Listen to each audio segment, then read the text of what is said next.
Selamat pagi Bapak Ibu Saudara yang dikasihi dalam Tuhan. Bertemu kembali dalam program Pagi Menyapa, tentunya di channel multimedia GKJ Purworejo. Bagaimana kabar Bapak Ibu Saudara? Bagaimana keadaan hari ini? Masih ada masalah? Masih ada problem? Atau penuh dengan rasa syukur yang Bapak Ibu Saudara alami saat ini? Ada satu tokoh dalam Alkitab yang dia didera oleh rasa sedih, rasa sakit hati, rasa kecewa, tapi dia tetap setia. Dia tetap mengupayakan kedekatannya dengan Tuhan dan meyakini bahwa Tuhan akan memberikan yang terbaik dalam kehidupan dia. Kita nanti akan belajar tentang seorang tokoh yang mungkin kita jarang untuk mempelajarinya. Kita akan membuka bersama dalam Kejadian pasal 29. Pasal 29 kita akan mencermati bersama dalam ayat 31 sampai 35. Kalau kita mau membaca ayat ini, Kejadian 29, nanti Bapak Ibu Saudara bisa membaca di rumah dengan Alkitab pasal 29 dari kitab Kejadian ayat 31 sampai 35. Di sana kita tahu seorang wanita yang bernama Lea. Bapak Ibu Saudara tahu Lea adalah seseorang yang dipilih oleh ayahnya untuk dinikahkan dengan Yakub. Sesungguhnya Yakub mencintai Rahel, tetapi karena tradisi waktu itu bahwa anak sulung yang harus menikah dulu, maka diberikanlah Lea.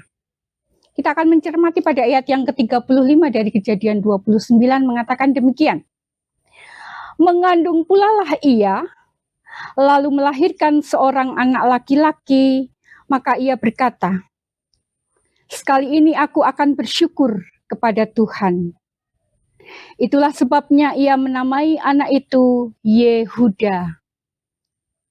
Sesudah itu ia tidak melahirkan lagi. Lea di sini. Dia dinikahkan, mendapatkan Yakub, padahal sesungguhnya Yakub mencintai Rahel. Dan kalau kita mau membaca ayat-ayat sebelumnya, bagaimana Lea menghadapi kesulitan dalam hidupnya. Ia tidak cantik. Ayat yang ke-17 mengatakan bahwa Lea memiliki mata yang tidak menarik.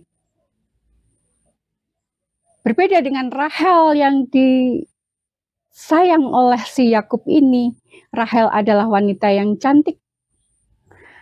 Tetapi toh Lea menerima apa yang menjadi keputusan ayahnya untuk dinikahkan dengan Yakub.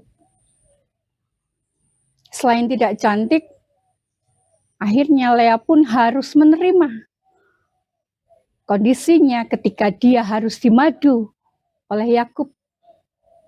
Ketika kemudian beberapa tahun kemudian, 7 tahun kemudian, Rahel diberikan kepada Yakub, maka Lea harus berbagi dengan Rahel adiknya. Nah, Bapak Ibu Saudara, bagaimana Lea ingin mendapatkan kasih dari Yakub ketika dia melahirkan anak pertama, laki-laki. Dia berharap bahwa ketika dia melahirkan anaknya ini, Yakub kemudian mengasihi Lea, tetapi tidak. Anak kedua, anak ketiga, sampai anak keempat, Yakub tetap tidak mencintai Lea. Yakub tetap mengasihi Rahel adiknya. Tetapi yang menarik dari sini adalah Lea mengatakan bahwa aku akan bersyukur kepada Tuhan. Dia tidak mengumpat, dia tidak memarahi kondisi dirinya. Dia tidak marah dengan Tuhan yang sepertinya tidak adil. Dia tidak marah kepada Yakub yang sepertinya tidak adil. Tetapi Lea menerima itu dengan bersyukur. Dan ke depan kita tahu bahwa dari Yehuda ini, anak yang dilahirkan Lea ini kelak Mesias akan lahir dari keturunan Lea lewat Yehuda. Bapak Ibu Saudara, dari Lea kita belajar bagaimana keteguhan iman kita, bagaimana sikap kita dalam menghadapi sebuah kondisi yang mungkin sepertinya sangat menyesakkan dalam kehidupan kita. Keputusan Lea untuk tetap beriman kepada Allah, meskipun dalam penderitaan, memiliki dampak yang besar terhadap keturunannya. Pilihan kita dalam hidup pun, terutama dalam jaga iman kita, akan mempengaruhi anak cucu kita ke depan. Jika kita tetap hidup benar, kita meyakini bahwa Allah memiliki rancangan yang baik. Kondisi keadaan kita saat ini tidak membuat kita menjauh dari Tuhan, tetapi aku mau bersyukur. Aku akan tetap bersyukur kepada Tuhan. Maka bukan hanya kita yang akan menerima damai. Anak cucu kita, keturunan kita, kelak yang akan mendapatkan berkat-berkat karena apa yang kita lakukan saat ini.